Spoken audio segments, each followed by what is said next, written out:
Hello everyone, welcome to my channel. आज हम इस वीडियो में कैरोटीनॉइड्स के बारे में डिस्कस करेंगे एंड इसके अंतर्गत आने वाला एक important natural product beta carotene के बारे में डिटेल में डिस्कस करेंगे। इस पर्टिकुलर वीडियो में हम बीटा कैरोटीन के कुछ बेसिक प्रॉपर्टीज, इसका structure, elucidations, synthesis and application part detail में डिस्कस करेंगे एंड आपको एक हैंड रिटन नोट्स प्रोवाइड करूंगा जो आपके एग्जाम प्रिपरेशन के लिए बहुत हेल्पफुल होगा। सो बीटा कैरोटीन को समझने से पहले कैरोटीनॉइड्स क्या होता है इसको समझ लेते हैं। सो बेसिकली जितने भी नेचुरल प्रोडक्ट हैं उनको मेनली चार कैटेगरी में डिवाइड किया गया है: terpenoids and carotenoids, alkaloids, steroids and plant pigments. So ये जो टर्पिनॉइड्स एंड कैरोटीनॉइड्स होते हैं ये जो है सेम होते हैं।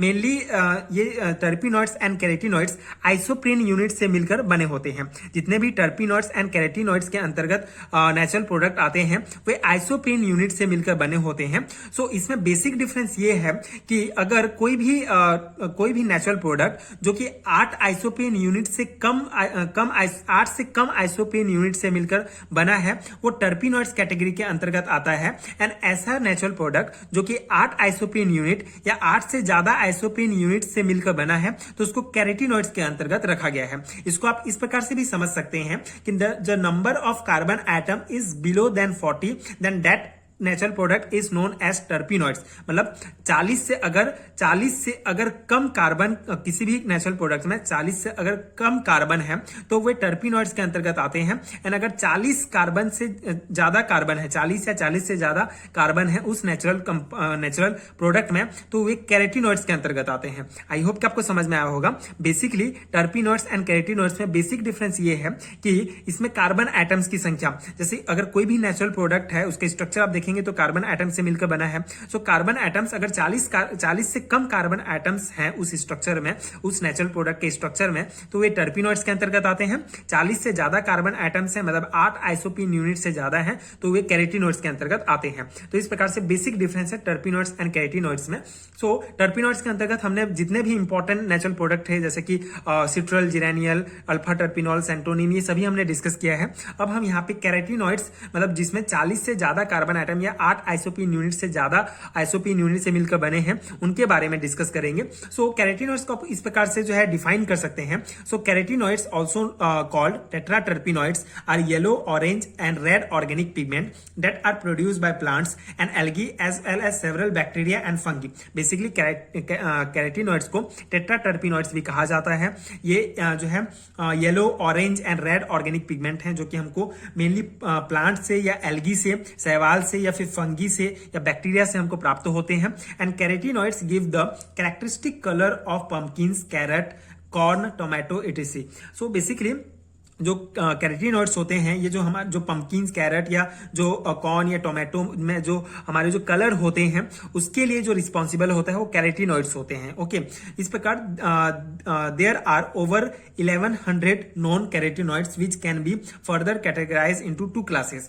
जो पूरे प्रकृति में जो है 1100 से भी ज्यादा कैरोटीनॉइड्स जो है प्रेजेंट है। कैरोटीनॉइड्स जो नेचुरल प्रोडक्ट हैं ये प्रेजेंट हैं। इनको 2 क्लासेस में डिवाइड किया गया है, जेंथोफिल एंड कैरोटीन्स। ओके, सो ये है कैरोटीनॉइड्स के बारे में डिटेल एक्सप्लेनेशंस। आई होप आपको समझ में आया होगा।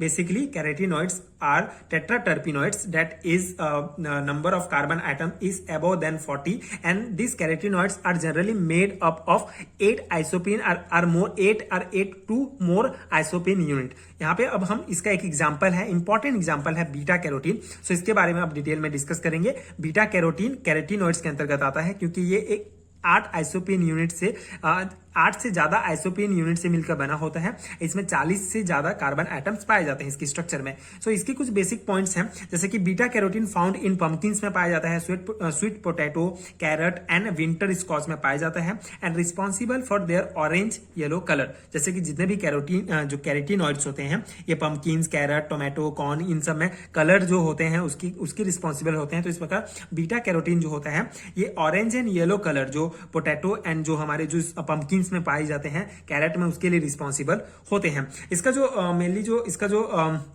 बेसिकली ये ऑप्टिकली इनएक्टिव होते हैं एंड इसका अब इसका जो बेसिकली जो बॉइलिंग पॉइंट होता है ये 183 डिग्री सेंटीग्रेड होता है। तो ये इसके कुछ इंपॉर्टेंट प्रॉपर्टीज हैं। अब आप इसका स्ट्रक्चर देख सकते हैं, ये बीटा कैरोटीन का स्ट्रक्चर है। ये एक लंबा स्ट्रक्चर है, इसको आपको याद करना होगा इस स्ट्रक्चर को। इस स्ट्रक्चर में आप देख सकते हैं 1 2 3 4 5 6 7 8 9 10 11 डबल बॉन्ड प्रेजेंट हैं जो हमारे स्ट्रक्चर एलुसिडेशन में काम आएंगे। सो आपको ये ध्यान रखना है। अब यहाँ पे स्ट्रक्चर एलुसिडेशन देखते हैं बीटा कैरोटीन का। तो पहला पॉइंट हमारा होता है molecular formula. So by the qualitative and quantitative analysis and by molecular weight determinations, the molecular formula of beta carotene is C14H53 H56 जो कि 8 आइसोप्रीन यूनिट से मिलकर बना है। तो इस प्रकार से इसका मॉलिक्यूलर फॉर्मूला डिटरमाइन होता है। देन डिटेक्शन ऑफ अनसैचुरेशन, मतलब कितने डबल बॉन्ड प्रेजेंट हैं। तो जैसे कि हमने गिना कि यहाँ पे 11 डबल बॉन्ड प्रेजेंट हैं, इसलिए 11 हाइड्रोजन मॉलिक्यूल्स के साथ बीटा कैरोटीन को रिएक्शन कराते हैं, जिससे हमको पर हाइड्रो बीटा कैरोटीन प्राप्त होता है, जिससे ये प्रूफ होता है कि इस स्ट्रक्चर में 11 डबल बॉन्ड प्रेजेंट है। Okay, so this is the detection of unsaturation. इसके अलावा एक और इंपॉर्टेंट पॉइंट है ओजोनोलाइसिस। सो ओजोनोलाइसिस के लिए क्या होता है, जो बीटा कैरोटीन होता है एयर में जब इसको रखा जाता है तो ये बीटा आयनोन में चेंज हो जाता है। इसी प्रकार जो बीटा कैरोटीन को जो है कोल्ड KMnO4 से रिएक्ट कराया जाता है तो बीटा आयनोन में चेंज हो जाता है। अब ये जो बीटा आयनोन होता है, आप देख सकते हैं ये बीटा आयनोन का स्ट्रक्चर है। जब इसका ओजोनोलाइसिस किया जाता है तो ये जीरोनिक एसिड में चेंज हो जाता है। तो इस प्रकार से बीटा कैरोटीन का ओजोनोलाइसिस प्रोसेस होता है। ये आप स्ट्रक्चर एलुसिडेशन में लिख सकते हैं। सो ये एक इंपॉर्टेंट पॉइंट है। अब हम इसका सिंथेसिस डिस्कस करेंगे। So synthesis of beta carotene. So basically beta carotene का सिंथेसिस जो है मेनली फ्रॉम एसिटिलिनिक कार्बिनॉल से किया जाता है, जिसे कैरर ने 1915 में दिया था। ओके, सो 1950 में कैरर नामक वैज्ञानिक ने जो है इसको सिंथेसाइज किया था बाय एसिटिलिनिक कार्बिनॉल से। ओके, एसिटिलिनिक कार्बिनॉल से। सो इसके दो स्टेप होते हैं। पहला हमको एसिटिलिनिक कार्बिनॉल बनाना होता है, तो उसके लिए बीटा आयनोन का जब रिफॉर्मेटिव रिएक्शंस होता है तो हमको ये एसिटिलिनिक कार्बिनॉल प्राप्त होता है। अब इस एसिटिलिन कार्बिनॉल का हम जो है रिएक्शन कराते हैं विथ इथाइल मैग्नीशियम ब्रोमाइड के साथ। इथाइल मैग्नीशियम ब्रोमाइड के साथ रिएक्ट कराएंगे। जब हम इसका जो है दो कंपाउंड लेते हैं, बेसिकली जब हम दो एसिटिलिनिक कार्बिनॉल लेते हैं, इसका रिएक्शन कराते हैं हम C2H5MgBr इथाइल मैग्नीशियम ब्रोमाइड के साथ, तो हमको ये स्ट्रक्चर, ये कंपाउंड प्राप्त होता है। बेसिकली यहाँ पे इसी कंपाउंड में जो है OMgBr यहाँ पे जुड़ जाएगा एंड ये MgBr यहाँ पे जुड़ जाएगा। उसके बाद ये जो स्ट्रक्चर है, इस स्ट्रक्चर को इसमें ऐड करते हैं। तो यहाँ पे आप देख सकते हैं ये बेसिकली ये जो स्ट्रक्चर है इसका डबल हो गया है। ये दो स्ट्रक्चर है तो इसको जोड़ के लिखा गया है, यहाँ से एक, यहाँ से एक, एंड ये जो स्ट्रक्चर है यहाँ पे बीच में ऐड हो जाता है। उसके बाद फिर से इसका जो है BaSO4 की उपस्थिति में जब लिंडलार कैटालाइसिस रिएक्शंस होता है, लिंडलार कैटालाइसिस रिएक्शंस, तो हमको ये स्ट्रक्चर प्राप्त होता है। ये जो स्ट्रक्चर है, इस स्ट्रक्चर का जब फिर से टॉर्सिल हाइड्रोक्साइड के साथ डिहाइड्रेशन रिएक्शंस होता है तो हमको हमारा बीटा कैरोटीन का जो स्ट्रक्चर है मेन ये प्राप्त हो जाता है। तो इस प्रकार से बीटा कैरोटीन को सिंथेसाइज किया जाता है। तो ये इंपॉर्टेंट सिंथेसिस है, बहुत ही इंपॉर्टेंट है फॉर MSc सेमेस्टर एग्जामिनेशंस, तो आपको ध्यान रखना है। अब हम इसके कुछ एप्लीकेशन पार्ट डिस्कस करेंगे।